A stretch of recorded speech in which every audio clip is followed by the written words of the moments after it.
Bonjour à tous et à toutes. En ce jour du solstice d'été que l'on appelle la porte des hommes, une porte qui donne accès aux petits mystères, ceux qui sont nécessaires à notre processus d'individuation. En ce 21 juin, nous passons un portail important, un passage d'un plan énergétique à un autre, non seulement pour changer de saison, mais pour nous inviter à entamer une lente descente de 6 mois afin de plonger dans nos profondeurs jusqu'au solstice d'hiver. Dans le dictionnaire, un portail se définit comme une porte principale. L'année astrologique est scandée par 4 grands portails en lien avec les 4 saisons gouvernées par 4 gardiens. Nous sommes dans la croix cardinale, celle qui ouvre les saisons. Les portails offrent l'accès à d'autres dimensions afin de vibrer à des taux énergétiques plus élevés. Lorsque nous visitons par exemple des sites sacrés, on y trouve un portail et souvent un vortex. Quelle est la différence? Un vortex exprime des tourbillons d'énergie électrique et magnétique. Les vortex électriques émettent de l'énergie vers l'extérieur, alors que les vortex magnétiques émettent vers l'intérieur. Tous les vortex n'hébergent pas un portail, alors que les portails ont généralement des vortex. Donc, chacun des grands portails qui scandent l'année astrologique possède un portail d'énergie. Ce 21 juin, notre étoile rentre dans le 4e signe de la roue zodiacale, dans le signe cardinal d'eau du Cancer. La croix cardinale est donc réactivée et par la même occasion ses 4 gardiens. Ce qui a été mis en place dans le signe au moment du signe du Cancer est toujours consommé au moment du signe du Capricorne.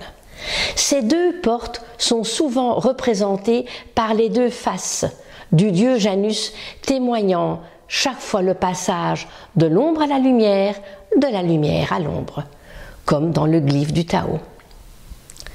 Le signe du Cancer symbolise le foyer, la mère, le clan, alors que le Capricorne symbolise le groupe, le social, le père dans tout ce qui est. La porte du Cancer est franchie en passant de la conscience animale à la conscience humaine, ce qui est inévitable mais subconscient. Le Cancer représente l'âme collective. La porte du Capricorne est franchie grâce à l'initiation, qui est personnelle et consciente de tout le processus que l'on vit. Le Capricorne représente l'âme universelle. Le Capricorne est le signe d'où les dieux solaires étaient censés naître. Au solstice d'hiver, ils étaient consacrés au Fils de la lumière. Le Cancer ou le Scarabée introduit l'âme dans le centre planétaire que nous appelons humanité. Scarabée veut dire vient d'être engendré, donc possibilité avec le Cancer et le Scarabée d'une autre naissance. Le Capricorne admet l'âme à la participation consciente de la vie au centre planétaire que l'on appelle hiérarchie, nous dit Alice Bailey dans son livre Astrologie ésotérique. Comme vous le savez, j'aime bien faire référence aux missions d'Hercule en lien avec les 12 signes du zodiaque. La 4e mission d'Hercule est de capturer la biche de Cérinée. C'est une très belle histoire dont la leçon a une signification qui me semble essentielle. Rien, absolument rien, ne peut s'accomplir sans avoir transmuté l'instinct comme l'intellect en intuition. C'est d'ailleurs ce que nous sommes censés apprendre et découvrir lors de notre cheminement que l'on appelle la vie. Les civilisations anciennes honoraient les mouvements stellaires par des cérémonies exprimant ainsi leur gratitude à Gaïa, car ces civilisations avaient une profonde compréhension de l'interaction qui existait entre le cosmos et la Terre. N'oublions jamais que le Soleil est le pivot de notre système solaire. Alors, ne perdons pas le lien avec nos origines stellaires, car nous enfermerions notre âme dans un halo d'une très grande souffrance. Et c'est justement cette souffrance qui est à l'origine de bien de nos maladies. Au cours de cette période, donc autour du solstice, on célébrait l'amour, l'abondance, la guérison. On allumait des feux de joie autour desquels on dansait. Des mariages se célébraient à cette période où l'on récoltait le miel des abeilles, ce nectar de ces messagères ô combien divines. N'est-ce pas justement la douceur de ce nectar qui permettait d'atteindre l'alliance sacrée? Dans toutes les civilisations autour du monde, de magnifiques célébrations se déroulaient. On peut penser aux manifestations qui se déroulaient autour du soleil de minuit dans le Grand Nord, ou encore autour des crues du Nil, le Nil qui se mettait à gonfler lors du solstice d'été.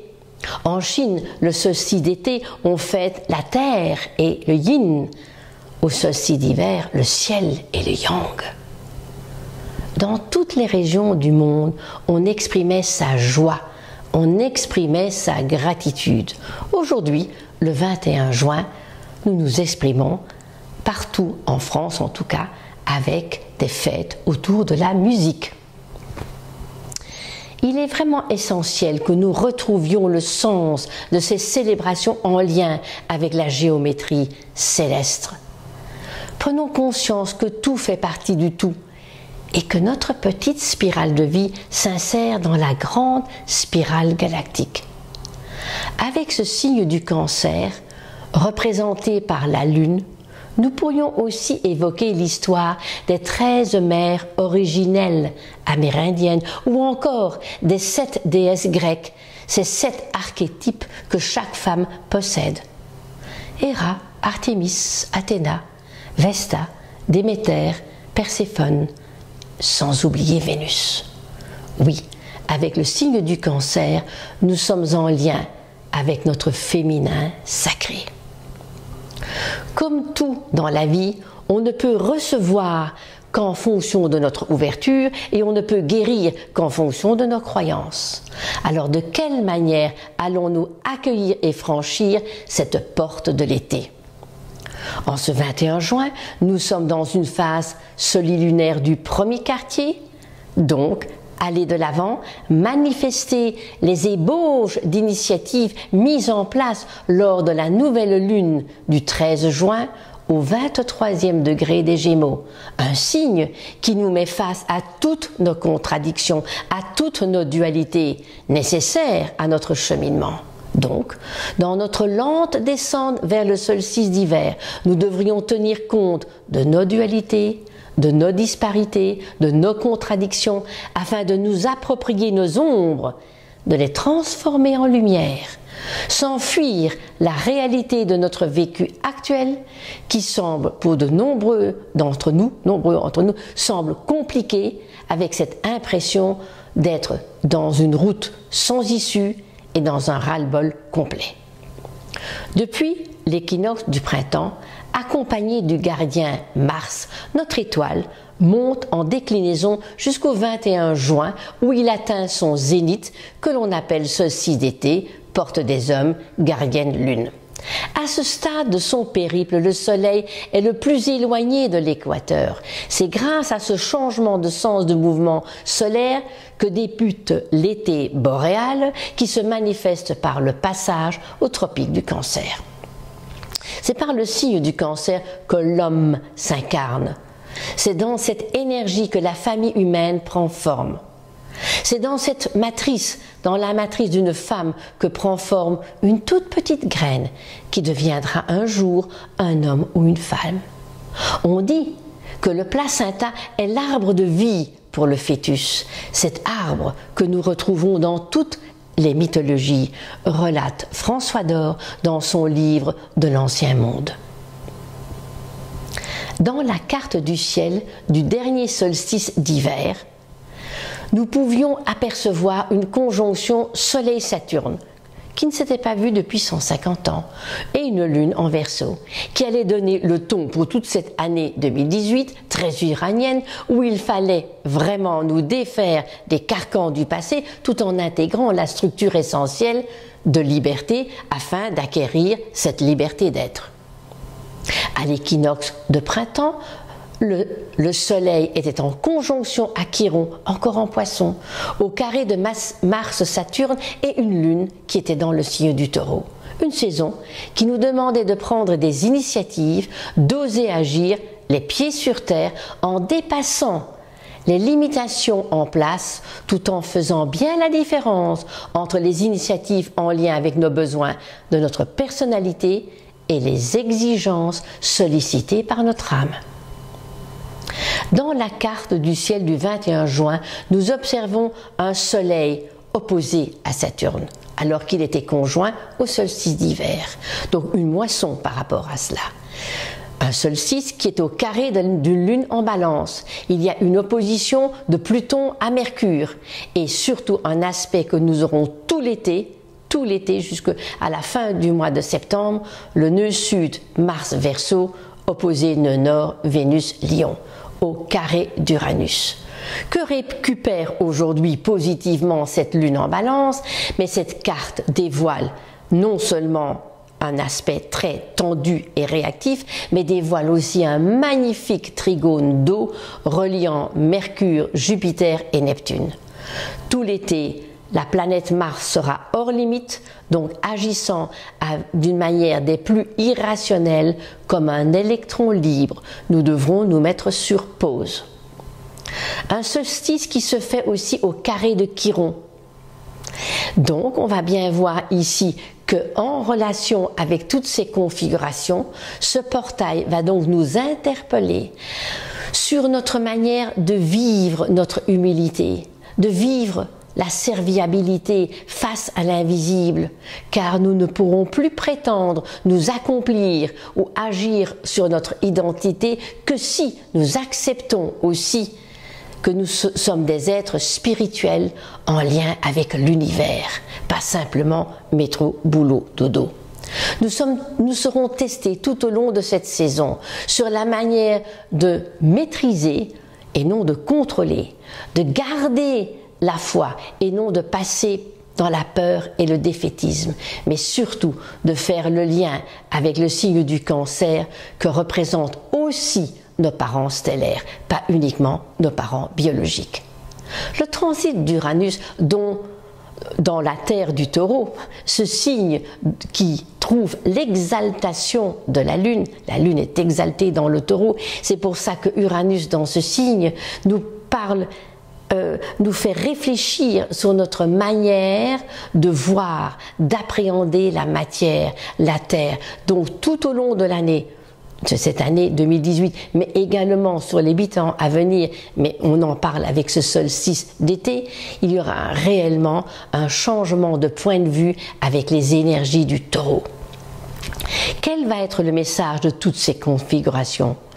Pour entreprendre ce périple qui est de nous confronter à nos parties cachées, nous pourrons compter sur nos perceptions subtiles, sur notre imagination en orchestrant nos comportements, nos actions à partir de notre chakra du cœur.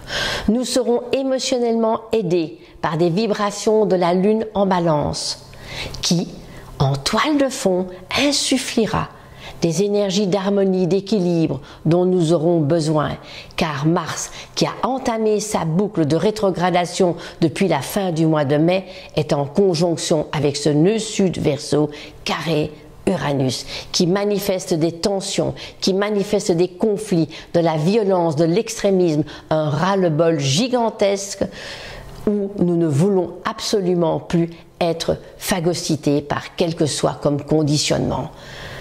Et c'est réellement quelque chose de très important dont il faudra ressentir les énergies autour du 25-27 juin prochain, nous forçant peut-être à affronter la réalité de la vie, là où se trouve le 9e degré du Verseau dans votre thème, car tout le cycle de la rétrogradation de Mars se fera autour de ces degrés-là, et donc ce sera réellement un point très important de voir comment nous allons le vivre avec ce mois de fin juin, juillet ou septembre. Les rétrogradations sont toujours importantes et elles n'ont pas toujours bonne presse. Pourquoi? Parce que la rétrogradation, c'est toujours au moment où la planète se rapproche de la Terre et est, si elle est une planète personnelle, en conjonction avec le Soleil, si elle est une planète non personnelle, en opposition avec le Soleil. C'est la raison pour laquelle nous sommes confrontés avec des situations que nous avons toujours voulu éviter, occulter, refuser, et qu'il nous faut bien accepter lorsque une planète est rétrograde. Donc, remontée de frustration, de vexation, et nous ne le supportons plus. L'opposition au Soleil permet toujours d'avoir un autre éclairage, ce qui se fera au moment de la pleine lune du 27-28 juillet, un moment très très fort dans l'année, dans cet été, dans l'année, mais surtout dans cet été, car cette pleine lune se fera au moment d'une éclipse de lune dans l'axe Verseau-Lion, au moment où Mercure est stationnaire et choisit de devenir rétrograde à 24-25 degrés du Lion, sans oublier qu'il y a une opposition de Mercure à Pluton qui nous montre clairement qu'il nous faut analyser la situation avec maturité, non sur le support de la réactivité émotionnelle qui ne ferait que empirer et amplifier, envenimer les situations qui sont déjà compliquées. La première pleine lune de cette saison d'été aura lieu le 28 juin et se pose dans l'axe de notre colonne vertébrale, Lune, Saturne, Capricorne, Soleil, Cancer. Une lune encadrée de Saturne et de Pluton et des lunes noires. Qu'allons-nous récolter avec cette pleine lune? Le Soleil en Cancer, la Lune en Capricorne. La digestion semble difficile. Une opposition qui fait remonter des sentiments de séparation. Donc, il faut bien se rappeler que tout le travail de l'incarnation est de renoncer à toute appartenance afin d'adopter notre réelle liberté. Mars est devenu rétrograde, nœud sud Verseau, au carré d'Uranus, donc un aspect électrique, un aspect assez violent, je l'ai déjà dit au cours de cet été. Le contrepoids de cet aspect se fait avec Vénus nœud nord Lion, qui va nous inciter à regarder les choses d'une manière plus globale, avec plus d'amour, sans dévier de notre centre cardiaque, sinon il y aura des problèmes cardiaques. Mercure rentre dans le Lion le 30 juin et amplifiera encore l'électricité dans l'air de tous ces aspects plus que tendus. Mercure entamera son cycle de rétrogradation le 12 juillet à 16 degrés du Lion et ceci jusqu'au 15 août. Donc vous voyez que entre Mars rétrograde, Mercure rétrograde, les éclipses de Lune, les éclipses de Soleil, il y a de quoi faire. Jupiter sera stationnaire et reprendra sa course directe autour du 9-11 juillet. Nous bénéficierons alors des résultats de ce cycle au début du mois de septembre, les 9 et 10 septembre. Je donnerai bien sûr chaque semaine des détails dans mes chroniques célestes. Regardez dans quelle maison tous ces mouvements planétaires se posent, car ce seront dans ces secteurs que se manifesteront les énergies en lien avec ces aspects.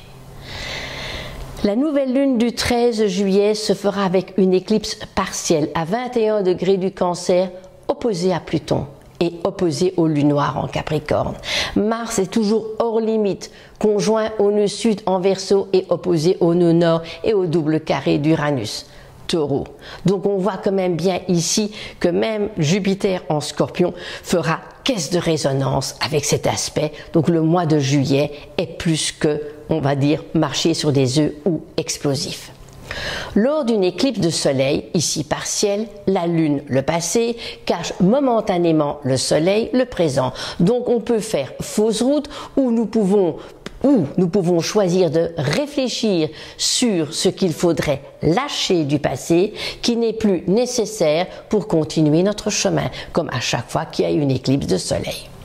Dans le signe du Cancer, nous pourrions évidemment réfléchir sur les énergies familiales, les énergies émotionnelles, matricielles. Alors il y a peut-être un lien à faire entre notre vécu d'aujourd'hui et ces marquages passés, ces marquages liés à notre naissance, liés à notre clan. Ce qui sera encore plus flagrant au moment de la pleine lune, un moment clé de l'été dont il ne faudra pas minimiser l'importance. D'ailleurs, je vous conseille de préparer cette moisson en étant attentif déjà aujourd'hui à ce qui se passe tout au long de cette fin juin et tout au long du mois de juillet. De regarder la scène dans les coulisses et surtout de prendre du recul et de vous mettre sur pause. Le 25 juillet, Vénus sera opposée à Neptune rétrograde, donc ne fuyez pas la réalité. Travaillez sur vos peurs intérieures, ne jamais les refuser. Plus nous fuyons la réalité, plus elle nous enferme. Une éclipse totale, pleine lune, aura lieu le 27 juillet 2018 dans l'axe Verseau-Lion au 5e degré. Et la Lune sera conjointe à Mars, sera conjoint au nœud sud et le Soleil sera conjoint au nœud nord, au quinconce de Saturne. Il y aura donc des ajustements à faire. Donc il y aura bien une caisse de résonance dans l'ensemble de tous ces aspects. Alors gardons la maîtrise de nos énergies, de toutes ces énergies qui nous entourent et de ceux qui nous entourent. C'est le jour, cet fameux jour, où il y a un rendez-vous planétaire où Mercure choisit de rétrograder à 23 degrés du Lion. Une opportunité pour réfléchir à la lueur de la conscience. Mais Neptune, Poisson, Trigone, Jupiter, sextile, Pluton, opposé Vénus, alors avec toutes ces énergies, appuyons-nous sur des énergies d'ouverture, de détente, d'amour, de tolérance et de coopération. Au moment d'une éclipse de lune, c'est la Terre qui se met entre les deux luminaires. Toujours dans un alignement parfait, comme pour les éclipses de nouvelle lune. Le danger, ici, c'est soit de croire que tous les problèmes du passé sont résolus et tombés de haut lorsque quelques semaines, 2 semaines après, nous accueillerons la prochaine nouvelle lune avec éclipse le 11 août, soit de prendre réellement conscience de la situation telle qu'elle est, sans ego, sans pessimisme, et comprendre que ce que nous vivons, toutes ces difficultés, toutes ces situations chaotiques viennent de nos propres mémoires. Et qu'en les acceptant, nous pouvons les solariser toutes ces ombres qui peuvent alors devenir lumière. La racine de nos dysfonctionnements se trouve en nous. C'est grâce à un travail de transmutation de nos souffrances que nous pouvons monter de niveau de conscience, donc de vibration, donc attirer d'autres situations. La tolérance commence avec soi-même. La conjonction inférieure de Mercure aura lieu le 9 août, le jour de la Sainte Amour. Un moment essentiel dans le cheminement du cycle de rétrogradation de cette planète qui va permettre d'enclencher de nouvelles manières de s'exprimer ou de communiquer. La nouvelle lune du 11 août se fera au 19e degré du Lion, une éclipse partielle. Et nous pourrions peut-être revisiter ce que nous avons vécu autour du 11 août 99. Et à ce moment-là, il y avait une éclipse totale. Qu'est-ce que vous avez vécu au cours de l'année 1999 et début 2000? Rappelez-vous le nouvel an de l'année 2000. Nous avons toujours l'aspect Mars rétrograde, opposé au nœud nord, conjoint à nœud sud Verseau. Ce sera le 12 août que Mars retournera dans le Capricorne, rétrograde dans le Capricorne jusqu'au 9 septembre. Ce qui calmera un petit peu toutes ces tensions. Et il me semble que les natifs qui ont des planètes dans les derniers degrés de la croix cardinale verront l'impact et l'influence de ce Mars rétrograde dans le dernier degré du Capricorne. Mais ce sera moins explosif que depuis le 15 mai, lorsque Mars est rentré dans le signe du Verseau au carré d'Uranus. Mercure devient direct le 19 août à 11 degrés 34 du Lion. À quoi et à qui avons-nous pensé le 6 juin au moment de la conjonction supérieure au 15e degré du Gémeaux? Où se trouve ce degré dans votre thème? Dans quelle maison? Vénus en Balance est au carré décroissant de Saturne. En Capricorne, nous poussant à réviser nos relations. Peut-être à réfléchir sur ce que représente Vénus. L'amour, sentiment, séduction, harmonie, justesse, éthique. De quelle manière sommes-nous en adéquation avec ces caractéristiques, ce qui sera renforcé par le phénomène de l'éclipse de nouvelle lune dans le signe du Lion qui va se traduire par une occultation de conscience de l'honneur et de notre perception d'être un individu à part entière.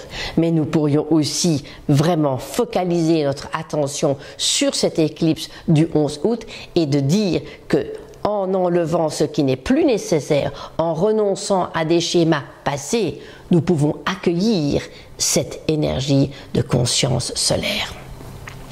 La mission d'Hercule en lien avec le lion est justement l'histoire du lion de Némée, où Hercule doit tuer de ses propres mains la personnalité égotique du lion, donc la sienne, et endosser une autre peau en lien avec une nouvelle identité. Il faudra attendre la mission d'Hercule en lien avec le scorpion, où à ce moment-là, il faut sacrifier les illusions pour mieux intégrer la réalité. C'est ça tout le travail de l'énergie du Scorpion dans la croix fixe. La pleine lune aura lieu le 26 août dans l'axe 4 degrés Poisson, Lune, Soleil 4 degrés Vierge. Où se trouve cet axe dans votre carte du ciel? Les retombées de la rétrogradation de Mercure le 28 août est aussi un moment où nous allons faire le lien avec les événements survenus au cours du 12 juillet. C'est le même jour que Mars rétrograde à 28 degrés du Capricorne, changement radical d'énergie. Nous bénéficierons d'un magnifique trigone de Terre, Soleil Vierge, Saturne Capricorne, Uranus Taureau, apportant en septembre une stabilité, une réalité terrienne en cette fin d'été, alors que le solstice d'été s'était enclenché avec une triplicité d'eau. Neptune reste toujours en trigone avec Jupiter direct, nous restons dans le féminin. Mars toujours rétrograde, toujours hors limite, est encadré d'un côté par Pluton et de l'autre côté par la licorne. On pourrait y voir deux cardiens encadrant Mars afin de l'amener à se diriger vers plus de maîtrise et plus d'épuration. Le 15 septembre, Vénus entamera le premier passage de sa boucle de rétrogradation, comme tous les 18 mois, à 3 degrés 43 du Scorpion. Donc on pourrait dire que entre le début du solstice d'été et l'arrivée de l'équinoxe d'automne, nous allons avoir Saturne rétrograde, Jupiter rétrograde qui devient direct, Mercure qui devient rétrograde, Vénus qui va être rétrograde, Neptune qui est rétrograde. Enfin, on a énormément de planètes rétrogrades, ce qui montre qu'il nous faut réellement prendre cet été comme travaux pratiques et essayer de voir clairement comment les choses se passent, ni dans l'illusion, ni dans la passion, ni dans l'utopie. Donc on pourrait presque dire que cette saison pourrait se résumer à ceci: se discipliner sans contrainte, renoncer sans frustration, accepter l'austérité mais sans privation pour autant. L'équinoxe d'automne est un autre portail. L'équinoxe d'automne, c'est le moment où le jour et la nuit vont être ce jour-là en parfait équilibre, comme au moment de l'équinoxe de printemps. Mais si à l'équinoxe de printemps, le soleil montait, les jours allaient grandir. Au moment de l'équinoxe d'automne, cet autre portail qui s'ouvrira le 23 septembre prochain, eh bien, à ce moment-là, le soleil va encore aller plus profondément et la nuit prendra le pas sur le jour. Juste au moment avant la pleine lune du 25 septembre, toutes ces périodes dont je partagerai les détails dans ma prochaine vidéo à la rentrée. Grâce à vos nombreux courriers, j'ai pris conscience de l'importance de partager des informations d'une manière plus hebdomadaire, ce que je fais avec mes chroniques célestes du lundi. J'ai alors l'occasion, chaque lundi, de vous donner plus de détails sur les configurations de la semaine à venir. Je vous souhaite à tous un très bon été, à tous et à toutes un très bel été, qui ne sera pas du tout à l'image d'une valse sur le beau Danube bleu, mais plutôt à l'image de montagnes russes. Alors, pensez à vous isoler du monde, à vous nourrir de la nature, à écouter de la musique et surtout de partager des moments avec vous-même. Sur mon site, vous avez toutes les informations concernant les différentes activités qui auront lieu au cours de l'automne et de l'hiver. Vous avez bien compris mon intérêt pour le cheminement solaire d'Hercule en lien avec les 12 signes et le corps. Avec Claire Dupré, nous allons, pas uniquement pour nos amis bretons, mais animer un atelier en Bretagne où nous allons faire découvrir ce cadre magnifique au bord de mer qu'est Port-Navalo. Nous développerons la même thématique à Paris et à Villeneuve-d'Ascq. Le thème astral est l'expression de notre âme. L'astrologie est un langage qui s'adresse à notre âme, pas à notre personnalité. C'est pour ça qu'on ne le comprend pas toujours. L'histoire des missions d'Hercule fait référence à l'inconscient collectif, ce limon commun que nous partageons avec tous les hommes. C'est notre corps qui va dynamiser tout cela. C'est à travers notre corps que notre âme se manifeste et s'exprime. Ce corps, lorsqu'il n'y a pas de cohérence entre notre esprit, notre âme et le physique, eh bien, se manifeste d'une manière violente que nous pouvons appeler la maladie. Donc c'est pour cela qu'avec Claire, je mets en place ce côté mythologique, ce côté astrologique. Il n'est pas du tout nécessaire de connaître l'astrologie pour aller à ces stages, bien au contraire, être à l'accueil et voir comment, de signe en signe, d'étape en étape, de corps en corps, nous pouvons réellement intégrer tout cela. Notre corps exprime ce que nous sommes et avec ces ateliers, nous émettons le souhait, Claire et moi, que vous soyez à l'aise dans toutes les pièces de votre maison. Nous restons toutes les deux à votre disposition pour des renseignements plus en détail. Je vous remercie et surtout, je vous remercie pour votre écoute. Je suis vraiment dans la gratitude et je vous envoie toute mon affection au cours de cet été et nous nous retrouverons à la rentrée.